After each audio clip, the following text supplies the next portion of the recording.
يا أيها الرسول بلغ ما أنزل إليك من ربك وإن لم تفعل فما بلغت رسالته والله يعصمك من الناس إن الله لا يهدي القوم الكافرين.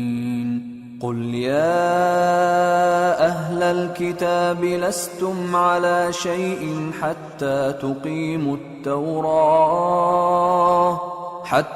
تقيموا التوراة والإنجيل وما أنزل إليكم من ربكم وليزيدن كثيرا منهم ما أنزل إليك من ربك طغيانا وكفرا فلا تأس على القوم الكافرين. إن الذين آمنوا والذين هادوا والصابئون والنصارى من آمن بالله واليوم الآخر وعمل صالحا فلا خوف عليهم ولا هم يحزنون. لقد أخذنا ميثاق بني إسرائيل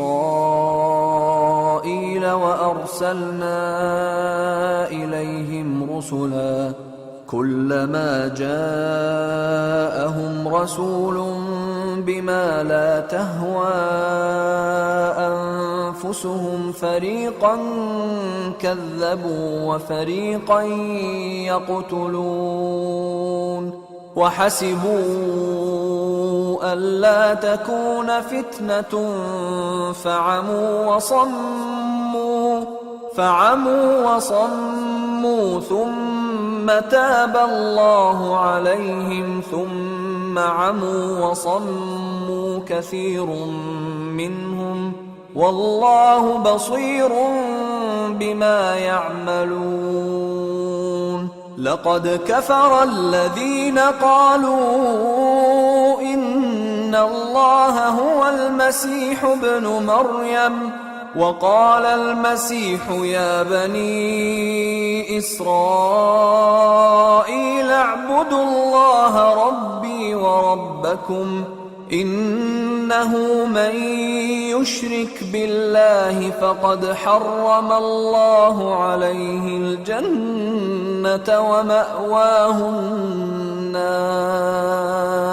ومأواه النار وما للظالمين من أنصار.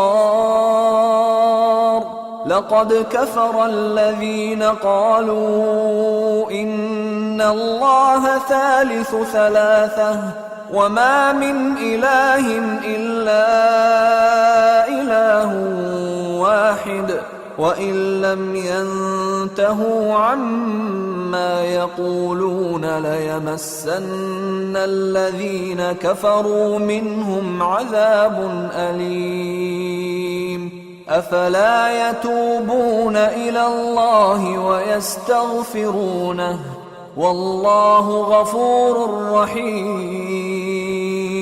ما المسيح ابن مريم إلا رسول قد خلت من قبله الرسل وأمه صديقة كانا يأكلان الطعام. انظر كيف نبين لهم الآيات ثم انظر أنى يؤفكون. قل أتعبدون من دون الله ما لا يملك لكم ضرا ولا نفعا والله هو السميع العليم.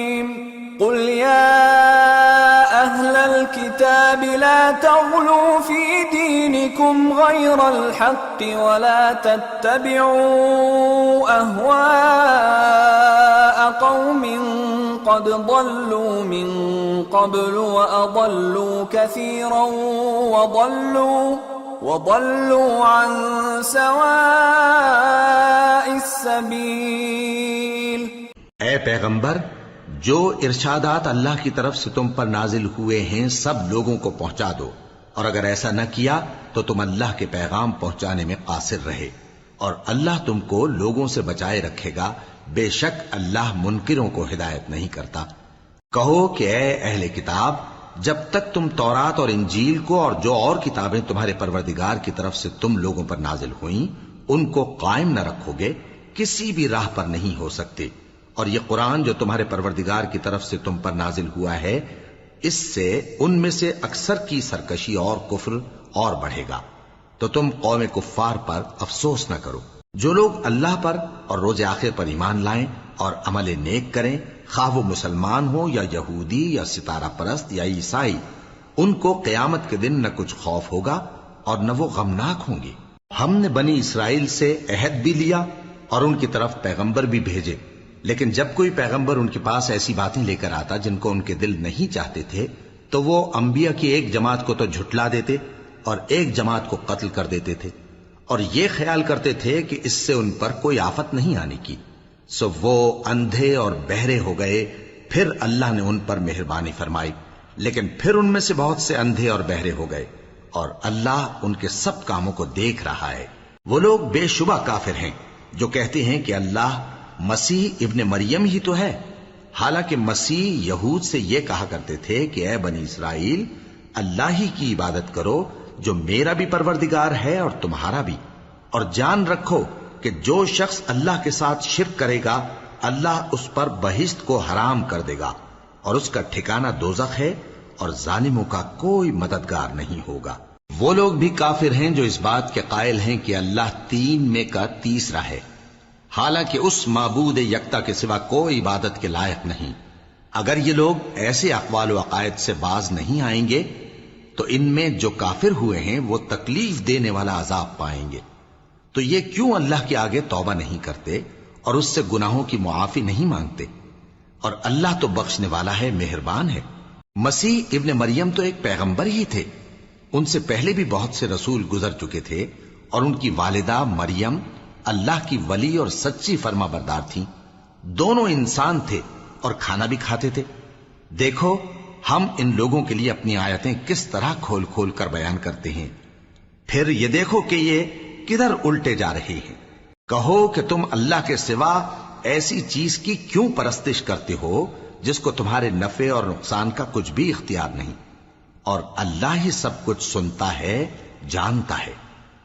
کہو کہ اے اہل کتاب، اپنے دین کی بات میں ناحق مبالغہ نہ کرو، اور ایسے لوگوں کی خواہشوں کے پیچھے نہ چلو جو خود بھی پہلے گمراہ ہوئے اور اکثروں کو بھی گمراہ کر گئے اور سیدھے رستے سے بھٹک گئے۔